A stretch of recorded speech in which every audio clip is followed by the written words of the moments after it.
3장, 열왕기상 3장 1절부터 보시겠습니다. 열왕기상 3장 1절. 솔로몬이 이집트 왕 바로의 사이가 되어 바로의 딸을 맞이하였고 자기 궁전과 여호와의 전과 예루살렘을 둘러싼 성벽 건축을 마칠 때까지 다윗성에 데려다 두었다. 여호와의 이름을 위한 전이 그때까지 건축되지 않았으므로 백성이 여전히 산당에서 제사를 드리고 있었다.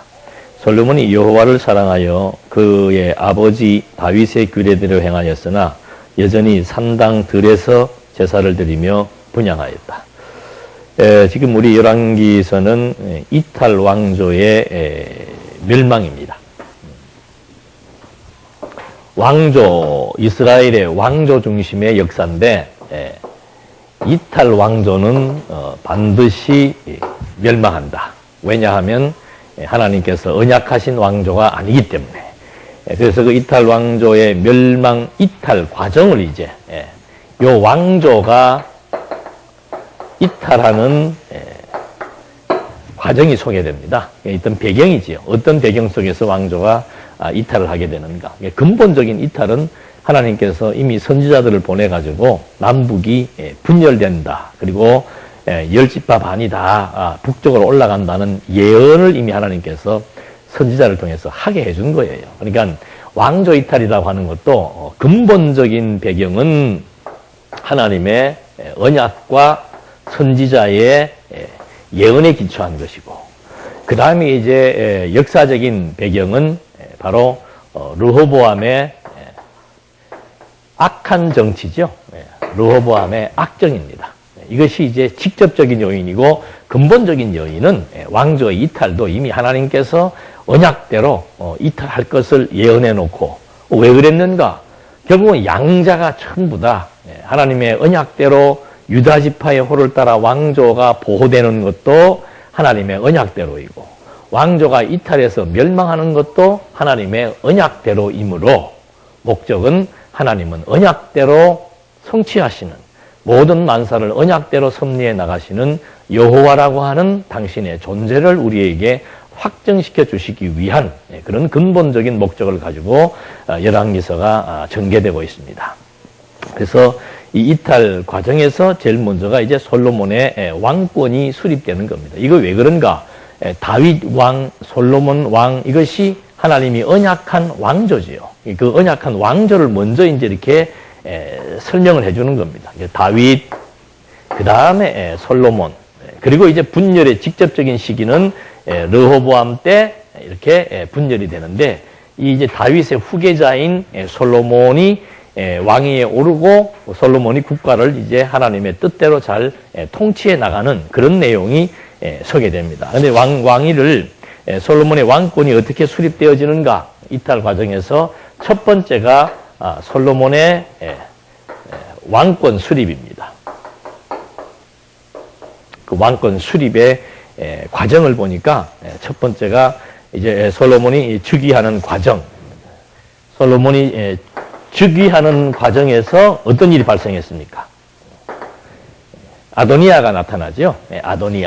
아도니아가 만세수를 불렀지만은 결국 아도니아는 죽고 하나님의 뜻대로 다윗에게 하나님께서 네 아들 솔로몬을 후계자로 세워주겠다고 약속했습니다. 그 약속대로 아도니아가 백성들의 마음을 뺏어서 왕의 자리에 올랐지만, 오른다고 스스로 왕이 되었지만 그건 있을 수 없다. 그러니까 남쪽의 왕조나 북쪽의 왕조나 전부 하나님의 언약대로입니다. 그래서 이 아도니아가 이제 즉위 과정에서 아도니아라고 하는 이제 그 사건이 발생을 했고, 두 번째가 이제 반역자들에 대한 숙청입니다. 이게 첫 번째. 두 번째는 반역자 숙청하는데, 이것이 또 다윗의 예언대로예요. 그러니까 이런 역사를 우리가 공부할 때 주목할 것은, 이렇게 되니까 저렇게 되고 저렇게 되니까 이렇게 되더라. 이건 하나의 방법론입니다. 하나님께서 도대체 왜 그렇게, 또는 무슨 근거에 의해서 이렇게 섭리해 나가시는가. 이걸 정확히 알고 사건을 해석해야 이것이 그 역사에 대한 객관적인 해석이 가능한 겁니다. 그래서 여기서도 보니까 반역자들을 숙청하는 것도 솔로몬은 다 살려주잖아요. 일단 뭐 다 용서해주고 살려주는데 다윗의 예언대로 결국에 가서는 스스로 무덤들을 파잖아요. 그렇게 해서 숙청시켜 나가는 하나님의 섭리 역사. 그 다음에 이제 숙청한 다음에 나타나는 것이 뭔가 하면은 솔로몬 왕의 번영이 나오는 거죠.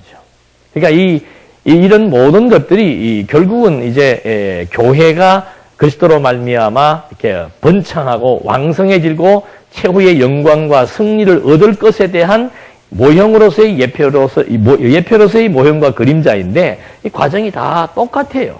그러니까 그리스도가 이 땅에 오셨을 때 자기 동족들로부터의 그 모욕과 수치와 그 다음에 이제 완전히 반역을 당하지요. 그러나 그 반역자들을 이제 그리스도가 죽음에서 부활하심으로 말미암아 반역자들의 뜻을 이제 완전히 소멸시켜 버리고 영광의 승리를 함으로써 그리스도의 부활로 말미암아 이 땅 위에서는 새로운 생명체들의 모임인 하나님의 교회가 이제 세워지게 되는 이 번영의 역사.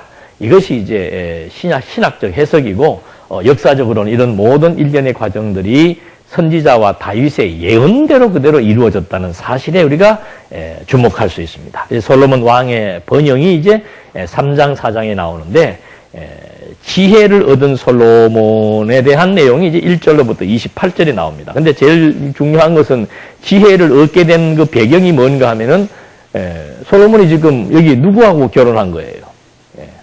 바로의 이제 이집트 왕 바로의 사위가 돼버린 거죠. 그러니까 만약에 지금 뭐 예를 들자면은 우리나라 대통령이 중국의 총리의 딸을 지금 데리고 산다 이러면 중국과 한국이 어떤 관계가 됩니까? 아주 좋은 우호관계가 되기 때문에 앞으로 우리나라는 크게 걱정할 것이 있다 없다 이런 생각을 우리 쉽게 할 수 있죠. 근데 이거는 하나님 보실 때는 그 아무런 힘은 없습니다. 우리가 생각할 때는 막 중국이 미국이 막강하고 막 이런 데만 생각하지만 그 중국과 미국과 일본과 이런 이북과 이런 나라들을 움직여 나가시는 분이 누구인 것을 안다면은 그게 그렇게 확대 해석되지 않는다는 거죠. 지금 여기서도 얼핏 보면은 야 솔로몬 이거 괜찮겠네 하지만 전혀 괜찮지 않습니다. 애굽이라고 하는 나라는 과거에 400년 동안 이스라엘 민족을 종살이 시켰던 민족들인데 그 민족의 딸을 데려다가 아내로 삼는다는 것은 이것은 유대인으로서는 바람직하지 못한 일인데 솔로몬 왕이 이제 처음부터 이렇게 실수하는 모습이 나타나기 시작을 하는 겁니다. 여호와의 이름인데 그것이 또 한 가지 나타났고 두 번째는 뭔가 하면 성전 건축을 안 해놓으니까 아직도 하나님 앞에 제사를 드리는데 산당에서 제사를 드리게 되는 거. 그러니까 솔로몬이 그 시편 가운데서 물론 잠언전도라고 하는 큰 시설을 기록했습니다. 잠언전도 아주 시서에 엄청난 분량을 기록을 했는데 시편에서는 이제 127편이 솔로몬이 기록한 거죠. 거기에 보면은 여호와께서 집을 세우지 아니하시면 여호와께서 나라를 지켜주지 아니하시면 성을 지켜주지 아니하시면 이런 고백을 했는데 이런 과정상의 실수를 통해서 하나하나 험정하게 되는 거죠. 이렇게 이제 솔로몬이 바로 왕의 딸을 취하고 산당에서 제사하는 내용이 나옵니다. 4절 왕이 제사를 드리러 기브온으로 갔으니 그곳에 큰 산당이 있었는데 솔로몬이 그 제단에서 1천 번제물을 드렸다. 기브온에서 밤새 여호와께 솔로몬의 꿈에 나타나셨다. 하나님께서 내가 내게 무엇을 주어야 할지 구해라 하고 말씀하시자 솔로몬이 말하였다. 제 아버지 다윗이 주님 앞에서 성실과 공의와 정직한 마음으로 주님과 함께 행하였으므로 주께서 그에게 큰 인애를 베푸셨습니다. 또 주께서 그를 위하여 이처럼 큰 인애를 베푸셔서 그의 보좌에 앉을 아들을 오늘처럼 그에게 주셨습니다. 여호와 나의 하나님, 이제 주께서 주님의 종을 제 아버지 다윗의 뒤를 이어 왕으로 세우셨으나 저는 아직 어린아이라서 출입을 할 줄 모릅니다. 주님의 종은 주께서 택하신 큰 백성 가운데 있으며 그들은 너무 많아서 셀 수 없고 헤아려 볼 수 없으니 여호와께서 주님의 종에게 지혜로운 마음을 주셔서 주님의 백성을 재판하고 선악을 잘 분별할 수 있게 하소서. 누가 이렇게 많은 주님의 백성을 재판할 수 있겠습니까? 솔로몬이 이렇게 구한 것이 주께서 보시기에 선하였다. 그러니까 나이도 어리고 경험도 없고 또 백성들은 많고 왕이 하는 일 중에 하나가 재판하는 거죠. 그러다 보니까 솔로몬이 필요한 것이 뭐였나 하면은 지혜로운 마음. 지혜로운 마음이라고 하는 것은 거기 그대로 나와 있죠. 지혜로운 마음이라고 하는 것은 선악을 잘 분별할 수 있는 거. 그게 지금 본문의 9절에 나와 있는 말씀 그대로예요. 여러분 지혜로운 자가 되기를 원합니다. 지혜로운 마음을 주셔서 그 지혜가 바로 뭔가? 무엇이 하나님 보시기에 좋고 무엇이 하나님 보시기에 나쁜가? 선과 악이라고 하는 것은 도덕적 기준에서 착하고 도덕적 기준에서 나쁘고 이런 것이 아니고 성경이 말하는 선악의 기준은 뭔가 하면 하나님이 선악의 기준이에요. 그러니까 하나님이 우주와 만물을 창조하시고도 하나님 보시기에 뭐 했더라? 좋았더라. 그게 선이에요. 그러니까 이 피조세계의 모든 판단의 기준은 뭔가 하면은 하나님의 뜻이에요. 그 뜻을 우리에게 알려준 것이 하나님의 언약입니다. 그러니까 이 나라가 이렇게 분열되어지고 다윗의 왕조가 보호되고 북쪽이 멸망하는 것이 하나님의 무엇에 기초한 언약에 기초한 무슨 일이다? 선한 일이다. 그러니까 윤리적이나 도덕적으로 또는 사회적으로 봤을 때는 르호보암이 나라가 찢어질 수밖에 없는 원인을 제공한 거예요. 그래서 여기 여로보암이 10지파 반을 데리고 나중에 북쪽으로 올라가서 하나의 이스라엘이라고 하는 나라를 세웠죠. 그 바람에 이제 남쪽은 남유다, 북이스라엘이라고 하는 국호를 갖게 됩니다. 그전에는 그냥 이스라엘 그러면 됐는데, 그렇게 한 이것이 결국은 뭔가 지혜가 없다 이 말입니다. 지혜가 없다는 것은 뭔가 여로보암은 왕이 될 수 없는 자예요. 첫째는 유다 지파가 아니기 때문에 왕이 될 수 없는 자였고, 둘째는 하나님께서 그를 왕으로 지명한 적이 없습니다. 그러니까 자기 좋은 대로 자기 스스로 판단해서 내 좋은 대로 하려고 한다. 그것이 바로 하나님 보시기에 악한 거죠. 그러니까 솔로몬은 뭔가 하나님 나에게 지혜를 주어서 대지는 모든 만사를 내 기준, 내 좋은 대로, 내 생각대로, 내 판단대로 해석하는 그런 어리석은 눈을 범지 않도록 나에게 지혜를 주어서 선과 악, 하나님이 무엇을 기쁘게 여기시고 무엇을 온전히 여기시고 무엇을 좋아하시며 하나님이 무엇을 싫어하시고 무엇을 나쁘게 판단하시는지를 같은 하나님과 같은 기준에서 판단하고 해석하고 이해하고 마음으로 느낄 수 있는 그런 지혜를 달라라고 하는 그 이제 간청을 하나님 앞에 한 겁니다. 그러니까 하나님께서 그에게 말씀하셨다. 내가 이 같은 것을 구하되 자신을 위하여 장수도 구하지 않고 자신을 위하여 부귀도 구하지 않았으며 또 내 원수의 목숨을 구하지도 않고 오히려 공의를 분별할 수 있는 지혜를 구하였으니 내가 내 말대로 해줄 것이다. 이제 내가 내게 지혜롭고 총명한 마음을 줄 것이니 너 같은 자가 내 앞에도 없겠고 내 뒤에도 나오지 않을 것이다. 그리고 또한 내가 내게 구하지 않은 것 곧 부귀와 명예도 내게 줄 것이니 내가 사는 날 동안 왕 가운데서 너와 같은 자가 없을 것이다. 만일 내가 내 길로 행하여 내 아버지 다윗 행한 것 같이 내 규례와 명령을 지키면 내가 너로 장수하게 할 것이다. 솔로몬이 깨어보니 꿈이었다. 그가 예루살렘으로 돌아와 주님의 언약궤 앞에 서서 번제와 화목제를 드리고 또 그의 모든 신하들을 위해 잔치를 베풀었다. 그러니까 솔로몬이 지금 이렇게 하나님 앞에 이제 꿈에 하나님께서 현몽하여서 솔로몬의 이제 그 간청을 들으신 거죠. 솔로몬이 하나님 앞에 지혜를 구하니까 지혜와 총명을 준 거예요. 이게 같은 맥락입니다. 지혜는 마음의 상태고 총명은 마음의 작용입니다. 그러니까 무슨 상태, 무슨 작용인가? 하나님 중심으로 좋고 나쁜 것을 판단할 수 있는 그런 마음의 상태와 그런 작용을 할 수 있도록 하나님께서 지혜와 총명을 주신 거죠. 그러니까 하나님께서 기특하잖아요. 오래 살게 해달라, 부자 되게 해달라, 원수를 해결해달라, 이런 보편적이고 누구든지 가지고 있는 그런 기본적인 자기 인간의 욕망, 그걸 구하지 않고 어떻게 해서든지 하나님 뜻 중심으로, 하나님 중심으로 살고 싶은 이 아름다운 마음, 그걸 하나님이 높이 평가해서 솔로몬에게 지혜와 총명을 주셨고, 그 다음에는 구하지 아니한 것까지 줘가지고 역대 왕들 중에서 솔로몬처럼 그렇게 호화롭고 또 명예롭고 영광스럽고 하여튼 뭐 가진 힘을 갖춘 그런 왕이 없었다 할 정도로 그러니까 솔로몬이 나중에 해보고 싶은 거 다 해봤잖아요. 그러니까 솔로몬이 이런 지혜를 구해서 나중에는 물론 과정상에 있어서 무지한 것도 있지만 그래서 솔로몬이 무엇을 쓸 수 있었는가 하면은 지혜서인 잠언서를 쓰는 거예요. 도대체 지혜와 명철과 총명과 하나님의 의와 공의와 정의 이런 것들이 무엇인 것을 지금 잠언서 1장 1절로부터 쫙 서술을 해나가잖아요. 그 어떻게 그게 가능한가? 이 가장 이제 중요한 인간이 인간답게 살아갈 수 있는 가장 중요한 동력이죠. 동력. 신앙인들과 비신앙의 차이는 뭔가? 신앙인들은 인간 중심의 좋고 나쁜 것을 판단해서 인간적인 환경에서 잘 적응을 하고 인간적인 관계를 잘 유지하고 도모해 나가는 이걸 이제 인간 세상에서는 지혜자라고 얘기하지만 이건 이제 완전히 다른 거예요. 하나님 입장에서의 기독교적 지혜라고 하는 것은 뭔가? 하나님의 관점, 하나님의 입장, 하나님의 뜻 중심으로 해서 좋고 나쁜 거 이걸 이제 같이 판단해서 같이 뭐 하는 거예요. 하나님과 같은 생각을 가질 수 있고 마음의 상태를 유지할 수 있는 거. 이게 바로 천국이죠.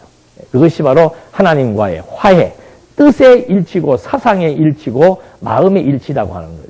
이런 맥락에서 하나님께서 이제 솔로몬의 비록 지금 이방 여자를 데리고 살고 산당에서 제사하고 있지만 지혜를 구하는 그런 솔로몬에게 하나님께서 선악을 분별할 수 있는 그런 지혜를 준 겁니다.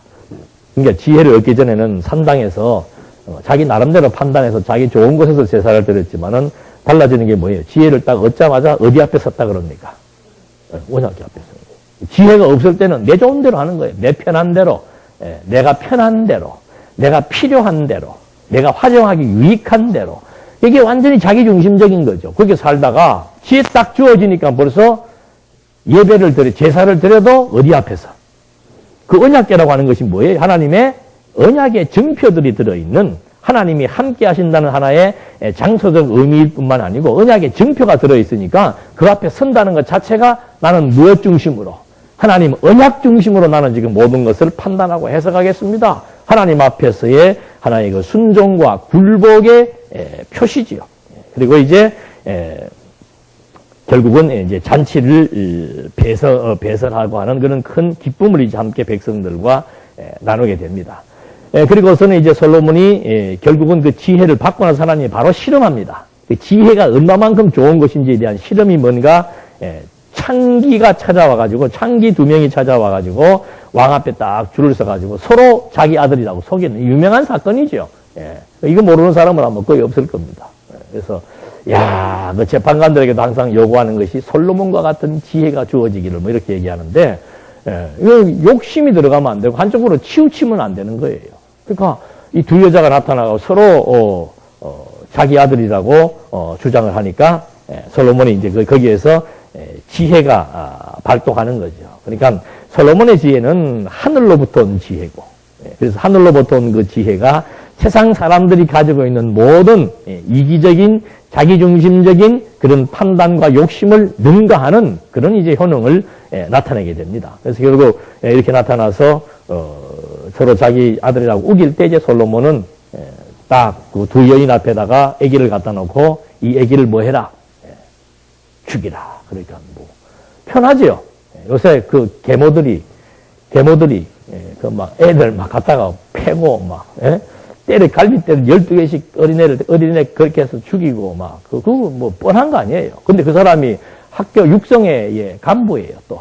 그러니까 대외적으로는 뭐 멋지게 행동을 하면서도 인간의 내부에 있는 그 악심이 결국은 어린아이까지 이제 살해하는데 이게 여기 그대로 나타나잖아요. 죽여라 그러니까 그냥 한쪽이 포기해버리잖아요. 포기하는 게 누구겠어요? 뻔한 거예요. 그래서 참 하나님의 지혜라고 하는 것은 인간의 욕심, 욕망, 인간의 공로와 의 이런 것들을 자연스럽게 뭐 하는 거예요. 내려놓게 만드는 거예요. 유명한 뭐 스님 한 분도 뭐 그 주제가 뭐 내려놓고 가세. 그런데 뭐 하나님 알면은 근데 하나님 모르고 내려놓으면 허전해서 안 돼요. 그거 다 있던 거 내려놓으면 뭐 어떻게 살아가라고?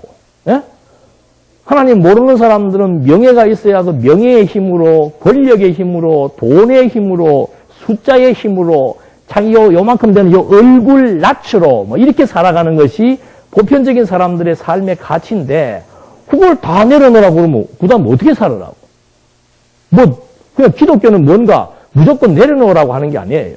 더 좋은 가치를 뭐 한 겁니까? 주고, 그 다음에 선택해라 이거죠. 더 좋은 가치를 주니까 뭐하러 이거 장난감 가지고 놀다가 진짜 딱 주면은 뭐 장난감 금방 어떻게 해요? 버려버리죠. 똑같은 이치예요. 그래서 솔로몬은 이런 이치를 알기 때문에 전도서를 쓸 수 있었던 겁니다. 이 세상의 가치와 세상을 초월한 영원한 가치, 정말 참된 보화와 같은 가치, 그걸 이제 솔로몬이 찾기 위해서 일평생을 낭비했지만 마지막에 찾았잖아요. 그래서 솔로몬의 인생은 낭비의 삶이 아니고 의미 있는 삶이에요. 찾지 못했으면은 공술의 공수거다 그러고 가겠지만은 찾았으니까 일의 결국을 다 들었으니 여호와를 뭐해라. 그것이 가장 가치롭더라 그 말이죠. 그래서 이런 지금 이제 세상적인 가치와 세상적인 세속적인 가치를 초월한 영원한 가치에 대한 분별에 의해서 결국은 자기를 포기하게 만들고 세속적인 가치를 이제 저버리고 참된 가치를 추구하게 만드는 거. 그러니까 바울도 그러잖아요. 내가 그리스도를 만나고 난 이후로부터는 가치의 기준이 바뀌어버린 거예요. 세속 사람들이 추구하는 모든 가치를 이거 아무것도 아니다. 정말 내가 가치는 행복과 비례하는 겁니다. 가치 이꼬르 행복이에요. 그러니까 행복을 얻기 위해서 낙을 추구하기 위해서 온갖 것을 다 찾았고 누려보았지만은 내게 진짜 참된 만족을 줄 수 있는 것들은 없더라 이거죠. 그래서 자꾸 찾아보니까는 진짜 나한테 어떠한 형편에 처하든지 간에 어떤 여건 속에 주어지든지 간에 살든지 죽든지 간에 병들지 건강했든지 간에 내 마음에 온전한 평화를 유지해 줄 수 있는 참된 가치, 그거는 그리스도다. 이걸 바울이 깨닫고서는 이제 모든 것을 다 내려놓잖아요. 그러니까 기독교가 멋있는 이유는 뭔가 참된 것을 제시해주고 참된 것을 주고 그냥 스스로 뭐하게 내려놓도록 그렇게 만드는 것이 바로 지혜라 이 말입니다. 지혜와 총명이에요. 그러니까 지혜로운 자는 억지 부리지 않지요. 지혜로운 자는 막 죽기 살기로 그거 하는 거 없어요. 그냥 딱 바라보고 말씀 듣고 깨닫고 아니다 싶으면 얼른 내려놓고 정리하고 본전의 자세로 돌아서는 이런 아름다운 모습들을 이제 역사적으로도 확인을 해볼 수 있었습니다. 이렇게 솔로몬이 몇 절까지 했죠? 그거 이제 재판하는 게 다 이제 끝났습니다. 그래서 이 지혜로 말미암아 정말 참된 재판을 딱 끝내게 되고 나니까 그 다음에는 내각을 구성하는 내용이 4장 1절로부터 19절까지 나오는 거죠. 그러니까 이 번영이라고 하는 것은 뭔가 번영에 필요한 내적인 요소가 바로 뭔가 그게 지혜입니다. 나라의 번영을 추구하기 위한 내적인 요소 제일 중요한 거죠. 이게 지혜입니다.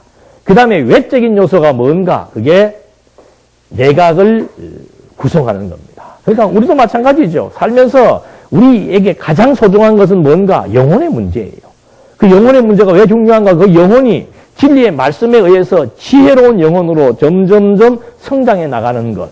그렇지 않으면 그거는 아무 의미가 없는 거죠. 그 다음에 주어지는 것이 뭔가 하면 내각을 구성하는 겁니다. 이것이 솔로몬 왕의 모든 신하들에게 대한 직위와 명단을 소개하는 거죠.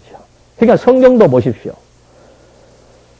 복음으로 양육하고 잘 양육된 다음에 주어지는 것이 뭔가? 양육이 지혜 아니에요, 지혜. 지혜에 의해서 양육되고 나면 그 다음에 무장을 시키지 않습니까? 그 무장을 시키는데 뒤에 제일 세 번째 나오는 무장이 뭐예요? 체제에 의한 무장이에요. 이게 조직 편성이에요. 그러니까 체제로 무장한다는 것이 첫 번째 디모데가 뭐예요? 진리의 말씀으로 조직을 편성하게 하고 그 다음에 뒤로서는 뭔가 목표를 제시해 주는 겁니다. 나아갈 목표, 방향을 제시해 주는 겁니다. 조직을 편성했으면은 그 조직이 맞도록 딱딱딱 자리매김을 한 다음에 이 조직이 앞으로 나가야 될 방향을 제시해 주는 거죠.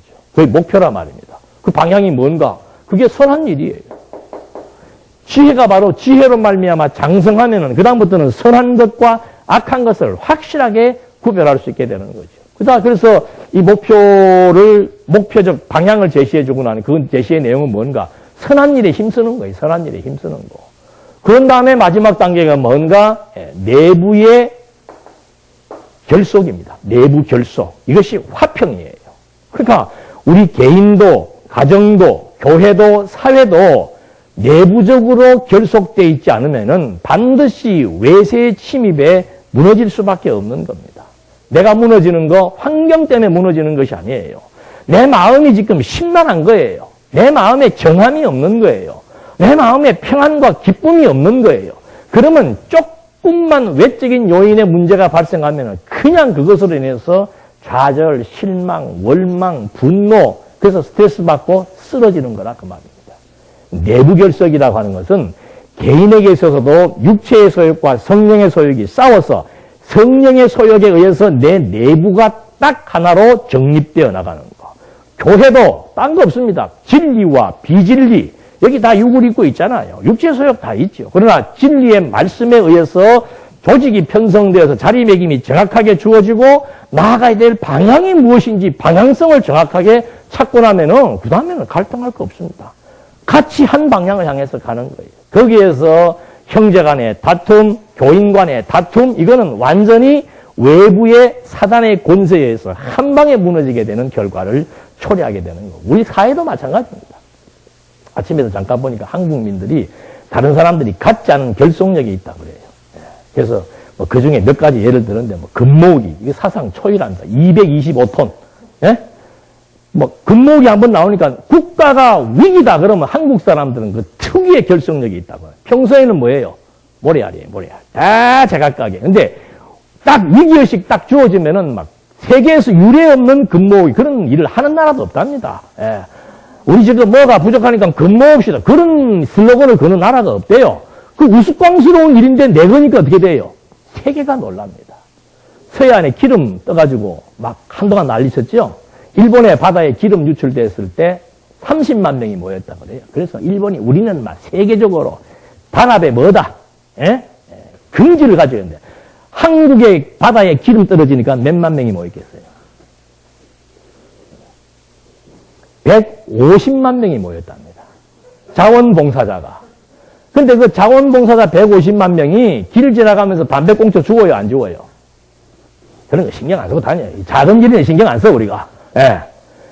이거다라고 하는 것이 딱 모아질 때는 막 확 모아, 세계가 놀랬다 그러잖아요. 세계가 놀라는 집 한두 가지가 아니에요, 한국은. 예. 정말 지도 한번 보면 점 하나 찍히는 이 나라가 어떻게 세계를 경악시키는 일이 그렇게 건수마다 이렇게 생깁니까? 예. 그게 놀라운 한국인에게만 주신 하나님의 유전인자, 잠재력이지요. 그게 바로 내부 결속이에요, 내부 결속. 교회처럼 확실한 결속은 없는 거예요. 예.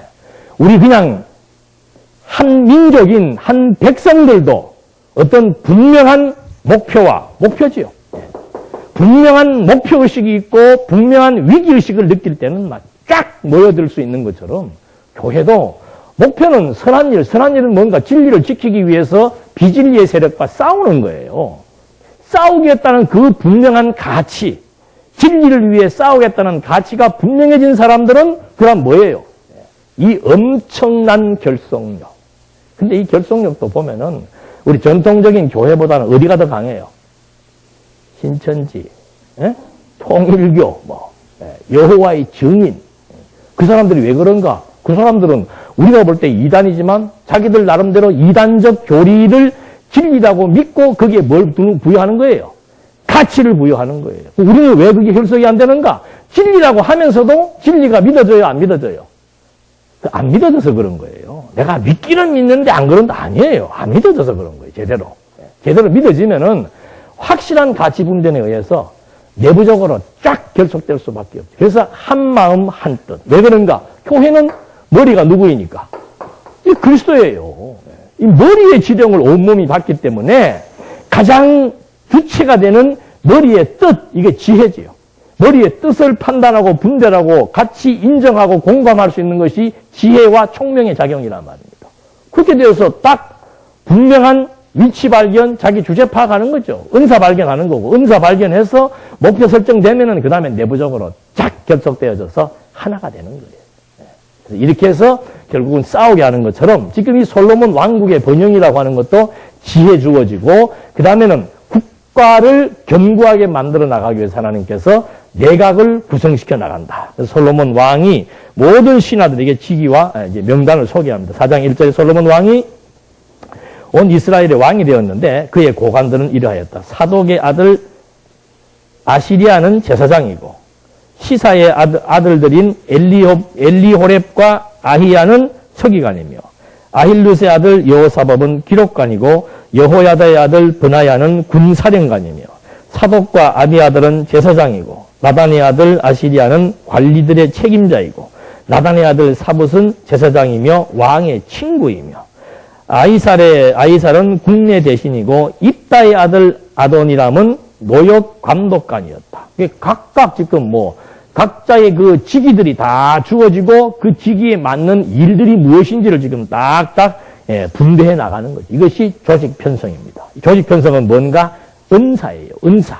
하나님이 지금 각가에게 주신 서기관, 글 쓰는 사람, 장부 정리하는 사람, 회계하는 사람, 군사령관, 최전방에 나가는 사람, 각각에게 주어진 은사 따라서 하나님이 적재적소에 한 국가를 견고히 세우기 위한 하나님의 섭리 역사. 이것이 오늘날 그리스도의 몸된 교회를 견고히 세워나가기 위해서 하나님이 은사를 주시고 은사를 발휘할 수 있도록 요건과 여건을 함께 만들어서 진리를 위한 교회를 견고히 세워나가는 것에 대한 예표로서의 모형과 그림자인 것을 확인해 볼 수 있죠. 이렇게 구성시켜 놓은 다음에 솔로몬 왕이 식량을 위하여 세운 12장관들의 명단을 소개합니다.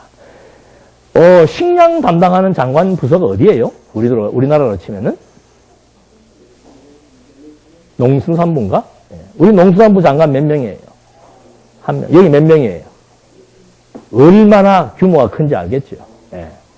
식량 담당하는데, 사람이 먹고 사는 게 제일 중요하지, 식량 담당하는데 필요한 장관들이 12명. 역사적 사실을 위해서 보여주는 거, 명단을 소개하고, 그렇게 해서, 12명에 대단한 규모. 그래서 이런 엄청난, 나라의 위용을 지금 여기에서 하나하나 보여주는 겁니다. 그 다음에 솔로몬 왕국의 번영된 평화롭고 풍요로운 영화의 모습이 20절로 소개가 됩니다. 4장 20절에 보면은 유다와 이스라엘이 바닷가의 모래처럼 그 수가 많아지니 그들이 먹고 마시며 즐거워하였다. 이게 천국 생활이에요. 먹고 마시며 이제 가운데 하나 빠졌지요. 무슨 일에?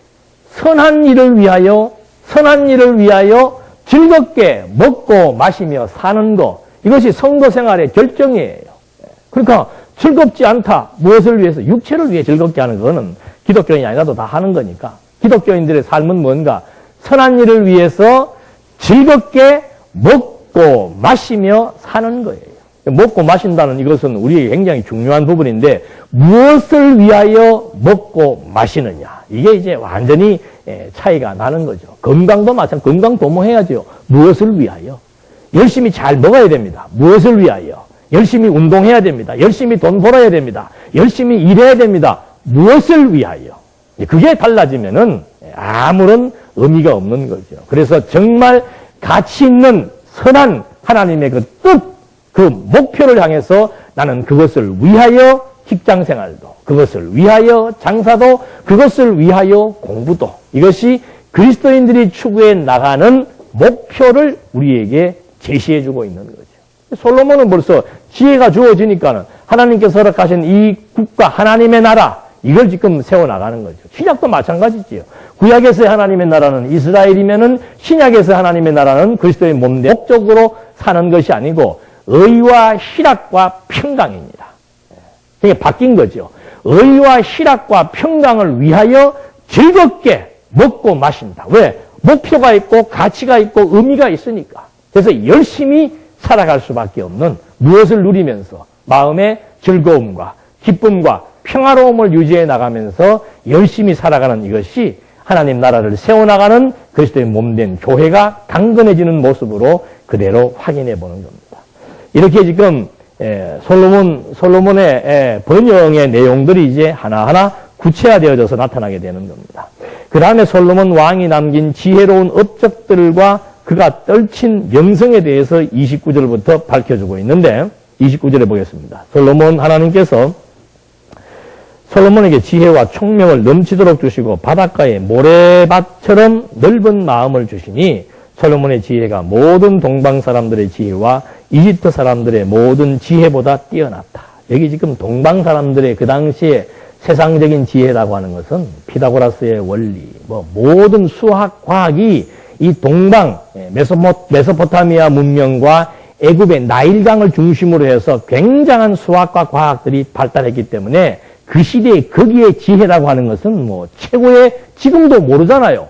지금도 그 이집트에서 피라미드가 어떤 수학적 기초에 의해서 되어진지를 재현할 수가 없습니다. 그 정도로 대단한 머리에 의해서 만들어졌는데 그 사람들이 지금 다 누굴 보고 놀라는 거예요? 솔로몬 보고 놀라는 거죠. 솔로몬의 지혜가 얼마나 대단. 저는 이 원리가 확실히 깨달아 믿어지는. 그래서 제가 가끔 학교 다닐 때 공부하는 얘기를 하는 이유가 뭔가? 내가 학교 다닐 때 공부 안 하고 불량, 그거를 말하려는 게 아니고 하나님의 지혜가 주어지니까 나같이 무식한 인간도 어떻게 해요? 성경을 통해서 분명한 하나님에 대한 신존재 확증과 이 하나님 나라에 대한 비밀의 내용들을 하나님의 지혜로 말미암아 깨달아 나갈 수가 있다. 그 확신이 있는 거예요. 그래서 반대로 말하면은 이제 자라서 공부하는 학생들에게 이 지혜와 총명이 주어지면은 일반 학문을 확실하게 다 잡고 마음대로 휘두르고 조종해 나갈 수 있는 그런 머리가 크여버린다 이 말입니다. IQ 아무리 좋으면 뭐합니까? 그 좋은 IQ로 기껏해봐야 하나님 해 아래, 여기 하나님의 세계의 하나님의 지혜입니다. 하나님의 수학적 원리를 모르는 가운데서 여기에서 풀어나가는 1 더하기 1이라고 하는 공식에 의한 수학 아무리 잘해도 이거 모르면 허당이에요, 허당. 이걸로 풀어지지 않는 게 너무 많은 거예요. 지금 현재 수학적 공식 가지고도 그 이집트의 피라미드에 대한 원리를 풀지 못하고 있잖아요. 지금 이 수학적 공식 가지고 우주를 풀어나갈 수가 없습니다. 한국도 지금 막 이 별똥이 어느 순간에 어떻게 떨어질지 모르는데 지난번에 러시아는 막 떨어져갖고 많은 사람이 다치고 죽고 그랬더만. 풀 수가 없는 거예요. 근데 이 근본된 이 우주와 만물을 지금 다 풀어나갈 수 있는 근본적인 지혜와 총명이 주어지면은 그래서 통합학문이 가능해지는 겁니다. 일반 학자들도 모든 이제 학문은 통합해서 봐야 된다. 국사만 공부해도 안 되고 영어만 공부해도 안 되고 수학만 공부해도 안 된다. 물리, 수학, 과학, 생물, 역사 모든 경제, 문화가 하나로 연결되어져서 융합적인 원리를 가지고 우리가 공부를 해야 된다는데 융합적인 원리 이것을 다 통합할 수 있는 근본된 지식이 없는데 그게 어떻게 가능합니까? 그게 불가능하죠. 근데 성경은 모든 것의 근본이고 뿌리가 되기 때문에 성경에 의한 지식이 딱 주어지게 되면은 그 다음에는 기독교, 성경적 생물학, 성경적 경제학, 성경적 문학, 성경적 갖다 붙이면 다 나오게 돼 있다 이 말입니다. 그게 이제 믿어져야 여러분들이 믿어지려면 내가 아무리 얘기를 안 돼요. 여러분 스스로가 공부해서 나쁜 두뇌가 어떻게 해요? 총명한 두뇌로 바뀌는 걸 스스로 느껴야 모든 해답이 여기에 있구나 하는 확신을 갖게 되는 거죠. 그래야 그 다음에 애들에게도 어떻게 해요? 영어 단어도 중요하지만 가장 근본된 여호와에 대한 지혜와 총명 이거 잃어버리면 모든 것을 다 잃어버리는 것이다. 그런 경각심에 의해서 어릴 때부터 자녀들을 잘 진리의 말씀으로 지도하고 싶은 그런 생각에 의해서 엄격하게 공부를 시키는 거죠. 유대인들은 반만 가지고도 그렇게 하죠. 반만 가지고. 유대인들은 반만 가지고도 요만한 애들이 뭘 알겠어요? 날마다 통곡에, 정해진 날마다 통곡의 벽에 와가지고 애들이 전부 요만한 모자 쓰고 전통 옷 입고 머리 이렇게 따고 서갖고는 막 유대인들도 신비주의가 많나 봐. 그냥 조용히 기도하면 되겠는데 막 이러고 그냥 막 통곡에게 붙어서 막 흔들고 기도한단 말이에요. 그게 뭔가 형식이 중요한 게 아니고 정신이에요. 정신. 하나님에 대한 확신이 있을 때 마음이 평화로워집니다. 지식적인 관문이 확 도가 튼다고 그러잖아요. 도가. 1 더하기 1을 넘어서는 도가 터버리는 거예요. 그래야 모든 물리가 열리기 시작하고 모든 경제와 모든 것이 다 열려서 모든 것을 정말 바르게 해석할 수 있고 정리할 수 있고 정의하며 규정할 수 있는 그 놀라운 지식의 근본이 여기에 있다고 믿어지는 거. 그게 참 복된 자지요. 그래서 이 솔로몬 왕국의 번영된 평화롭고 풍요로운 영화의 모습. 이것이 오늘 그리스도의 몸된 교회의 모습인 것을 함께 확인을 해볼 수 있는 겁니다. 그 다음에 이제 솔로몬이 남긴 지혜로운 업적 그가 떨친 명성 이거 했나요? 29절 지혜와 명철을 넘치도록 주었고 맞아요. 읽다가 말했죠. 그가 32절 그 넘치는 지혜와 명철에 의해서 32절 그가 3000개의 잠언을 지었고 그의 노래가 1005편이었다. 그가 레바논에 있는 백항목에서부터 밤에서 자라는 우술초에 이르기까지 초목에 대하여 논하고 또 짐승과 새와 기어다니는 것과 물고기에 대해서 논하였다. 솔로몬의 지혜를 듣기 위해 모든 민족 중에서 또 그의 지혜에 대하여 들은 세상의 모든 왕 중에서 사람들이 찾아왔다. 요즘 말로 하면은 솔로몬이 통합 학문을 한 거예요. 예? 생물학도 하고 지리학도 하고 우주과학도 하고 천문학도 하고 모든 당대의 모든 것에 대한 근본되는 것을 다 알고 있으니까 그 당시의 현인들이라고 하는 사람이 학자라고 하는 사람들이 전부 솔로몬에 와가지고는 뭐 한 거예요? 공부하는 거예요. 예. 그게 반한 여자가 누굽니까? 시바죠. 멋있는 아내를 얻으려면은 어떻게 해요? 예? 지혜와 총명이 있으면은 그게 반할 수 있죠. 우스갯소리입니다. 이렇게 해서 솔로몬이 결국은 이런 지혜로 말미암아 하나님께서 솔로몬에게 지혜만 주신 것이 아니고 큰 제국을 세우게 했고 그 제국이 번영과 풍요를 주도록 하나님께서 허락한 거죠. 그러니까 솔로몬이 하나님 이런 번영을 준 것은 이제 결국은 지혜로 나라를 다스리고 그 다음에 이 번영을 기반으로 해서 하나님의 성전을 건축하게 하시는 거죠. 그 약속대로 그 다음 장으로 넘어가면은 뭐가 나와요? 솔로몬의 성전 건축이 나오는 거예요. 그러니까 우리도 마찬가지예요. 하나님께서 우리에게 형통함을 주었다. 왜 주었는가? 어떤 사람은 형통함이 또 무섭다 그러더라고. 뭐가 무서워요? 하나님은 뭐 그동안 막 고생하며 살다가 너무 평안하니까 무서워요. 그러는데 얼마나 평안해서 무섭다 그럴까? 무섭긴 뭐가 무서워요? 하나님께서 형통함을 왜 주셨는지도 알면 되지. 공고함이 너무 괴로워요. 똑같아요. 공고함이 너무 힘들어요. 형통함이 너무 무서워요. 똑같은 거예요. 형통과 공고함은 전부 하나님께서 주신 이유와 목적이 있습니다. 이유는 깨닫게 하는 겁니다. 인간의 목표 안 된다 이 말입니다. 악한 것 안 된다 이 말이죠. 하나님의 목표만 이루어진다. 그거 알게 하기 위해서 어려움을 주어서 내가 가지고 있는 모든 욕심들을 어떻게 해요? 내려놓도록 만들어 나가시는 하나님의 섭리. 내려놓는 순간 홀가분 한 거예요. 그러니까 수고하고 무거운 짐작을 다 내게로 와서 뭐 해라? 예? 뭐 해라 그럽니까? 쉬라 그러잖아요. 아이고 지금 이렇게 지금 먹고 살기도 바쁜데 쉬기는 뭘 쉬어요. 예. 똑같아요. 오병이어 표적해보면 사람이 떡으로만 사는 것이 아니 해도 오병이어 빵 5개 하고 이거 지금 막 엄청나게 부패해서 거기에만 관심을 갖던 제자들하고 똑같은 거예요. 쉰다라고 하는 것은 뭔가? 심령의 평안을 의미하는 그 심령의 평안은 어떻게 생기는가?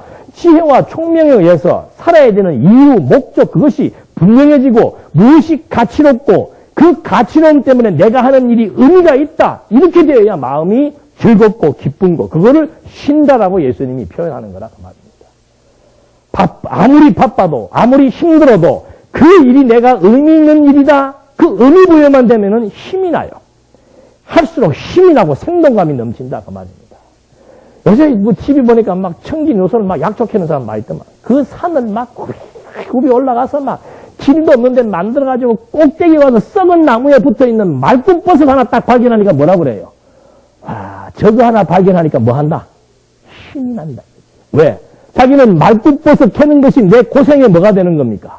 의미가 되는 거예요. 왜? 말뚝버섯이 몸을 건강히 또 무슨 장사하는 사람이었네. 몸을 건강하게 해주는 데서 가치롭다고 판단했고 자기 가치는 몸 건강이라고 생각을 했고 그래서 다 주고 가는 사람이 그거 먹고 나섰다 이 말이에요. 그 다음부터는 다 제끼고 산속에 들어가서 뭐만 캐는 거예요. 말뚝버섯만 캐치하는 내가 볼 때는 먹어도 그만 안 먹어도 그만 무엇이 없기 때문에 분명한 가치, 그거보다 더한 가치를 모르고 거기에만 매이는 그런 사람들도 몇 시간 산속을 헤매다가 나무가지에 붙어있는 말끔버섯 보는 그 순간에 모든 필요가 다 해결돼 버리잖아요. 똑같아요. 예. 발굽버섯 발견하고도 몸에 피로가 다 풀리고 힘이 솟는다 그러는데, 아니 어떻게 진리를 깨닫고 모든 만사와 만물을 창조하신 하나님이 나와 함께 모든 역사를 섭리해 나간다는 사실이 깨달아 믿어지는데 그 고생이 대수냐 그 말입니다. 의미부여가 안 되니까 그렇지. 하나님을 경외하는 것이 내 삶의 가치가 아니고 그게 분명하지 않으니까 목표도 흐트러져 버리고 그저 하나님 모르는 사람 아는 사람하고 구별도 없이 맨날 먹고 사는 것만 그것이 내 인생의 다인 줄로 생각하고 그것이 의미인 줄로 아니까 먹고 사는 문제에 문제 생기버리면 좌절하고 실망하고 원망하고 자살하고 그래서 다 그러는 거예요. 이게 그냥 단순히 교회 가서 이 말을 해주는 게 아니에요. 사실이니까. 그래서 지금 솔로몬의 이 영화의 의미도 결국은 하나님이 왜 솔로몬을 이렇게 영화롭고 번영하게 해줬는가? 그 힘 가지고 뭐 하라고? 예? 성전 건축하는 거예요. 성전 건축. 이것도 이제 변질되면 이렇게 얘기해가지고 여러분 이 땅에 살면서 가장 의미 있는 일이 뭡니까? 하나님의 집을 짓는 일입니다. 여러분은 아파트 50평에 살면서 하나님의 집이 이래서 되게 그건 이제 완전히 귀신 들린 사람들이 하는 소리고 귀신 들려서 그래요. 그 정상 아니에요. 구약에서의 성전 건축은 신약에서 뭐예요? 신령한 성전 건축이 신령한 성전 건축. 그러니까 구약의 건축은 건물 건축입니다. 신약의 건축은 뭐 건축이에요? 생명 건축이에요. 생명 건축. 차원이 다르잖아요. 이 건물이 생명력이 있습니까? 없습니까? 이거 뭐 철판으로 만든 이게 뭔 생명력이 있습니까? 구약의 모형이라고 하는 건 건물을 건축하는 것이 성전 건축으로서 그 시대의 가장 가치였습니다. 그럼 예수님이 오셔가지고 새로운 성전의 지평을 열어버린 거예요. 그게 바로 뭔가? 생명 건축이에요. 생명 건축. 그래서 요한복음을 생명 논리라고 얘기하는 겁니다. 지난 주간에 우리 세미나 팀에게는 제가 보너스를 하나 드려서 요한복음이 왜 생명 논리인지를 말했는데 여기도 똑같이 말해버리면 안 되겠죠. 예수님께서 요한복음이 뭐예요? 요한복음이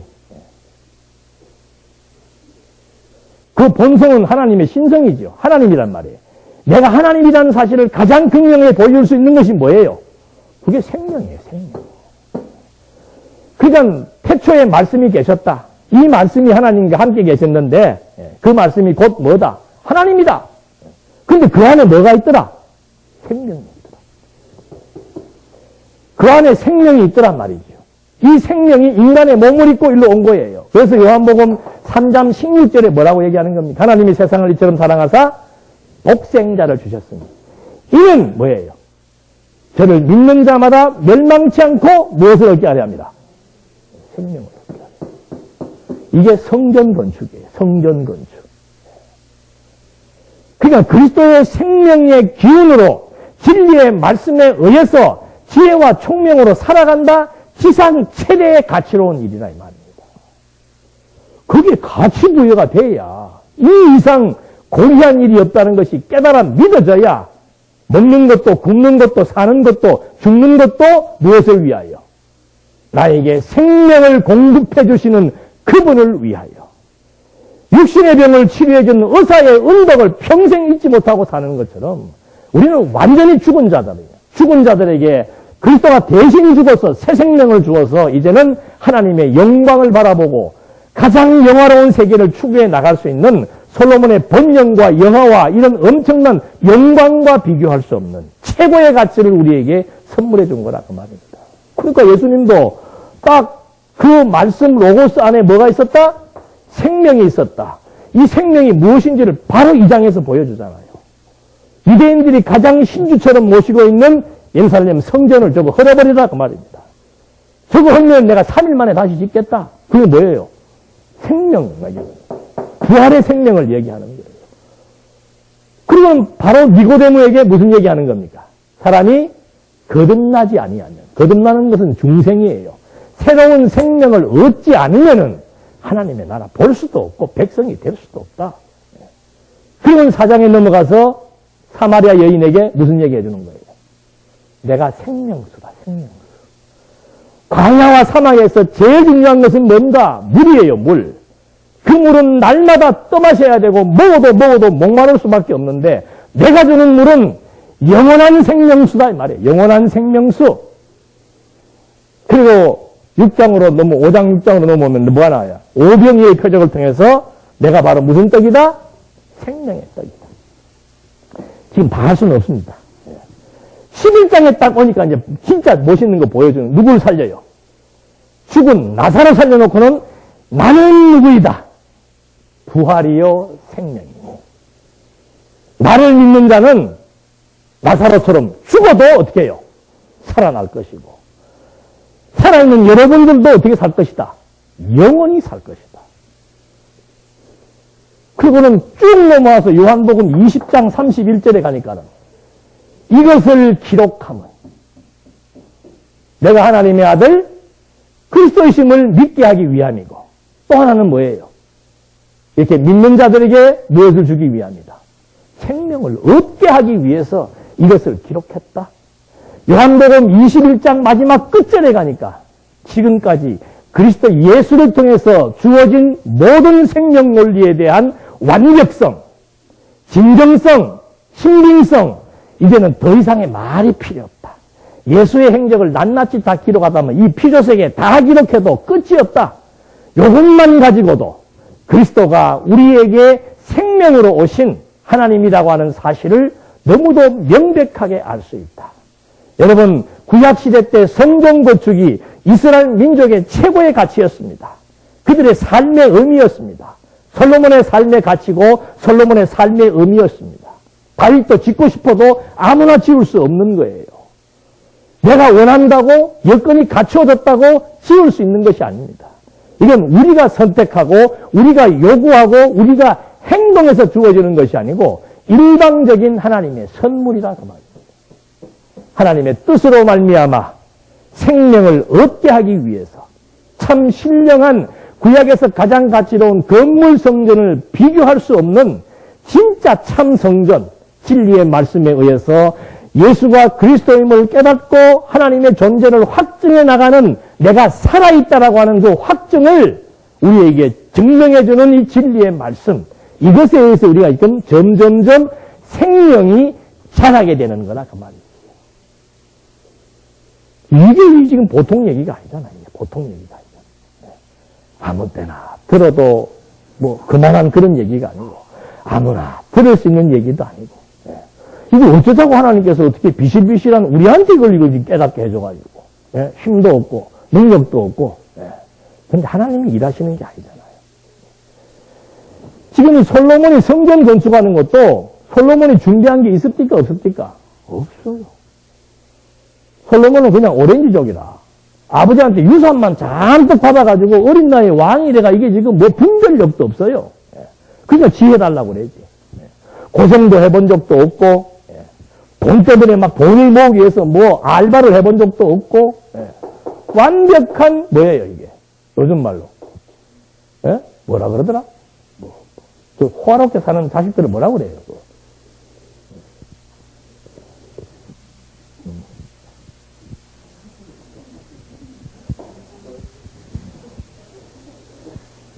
그런데 하나님께서 솔로몬은 생각지도 않았는데 솔로몬의 아버지에게 벌써 뭐 하는 겁니까? 아들을 통해서 뭐 짓겠다? 성전, 하나님의 뜻이, 하나님의 의지예요. 성전 짓겠다. 그리고는 이제 성전 지으려면 뭐가 필요합니까? 여러 가지 많은 일꾼들과 제목이 필요해요. 그런데 그 사람들이 다 누구예요?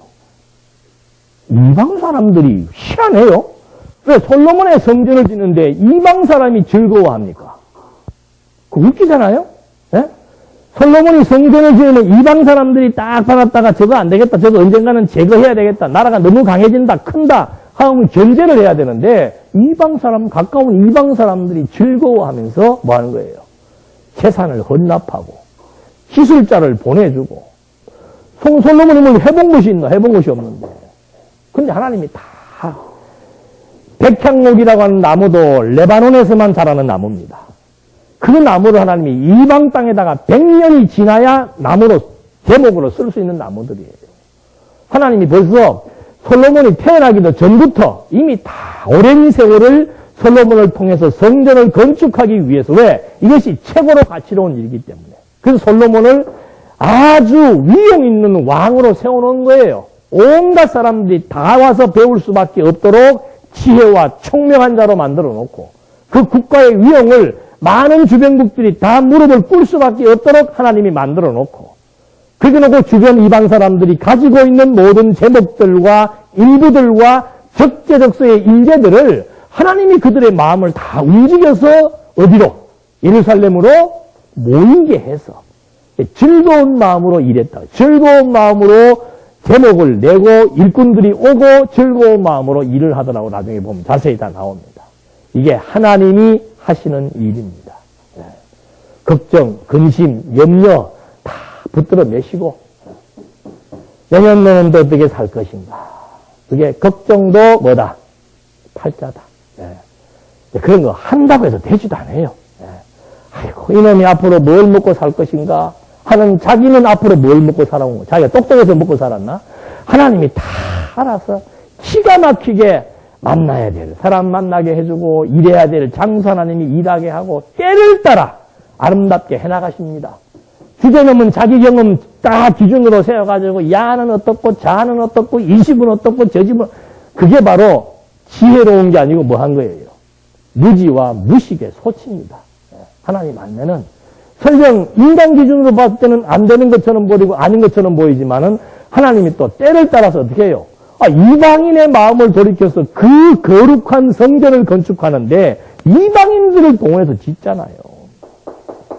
그래서 우리는 하나님이 하신다라고 하는 짧지만 강한 영제를 갖고 그 하나님을 의존하면서 그 힘으로 생명의 기운을 공급받으며 심령의 즐겁고 기쁨과 평화로움을 누리며 살아갈 수 있는, 이것이 하나님이 우리에게 베푸신 은혜의 선물입니다.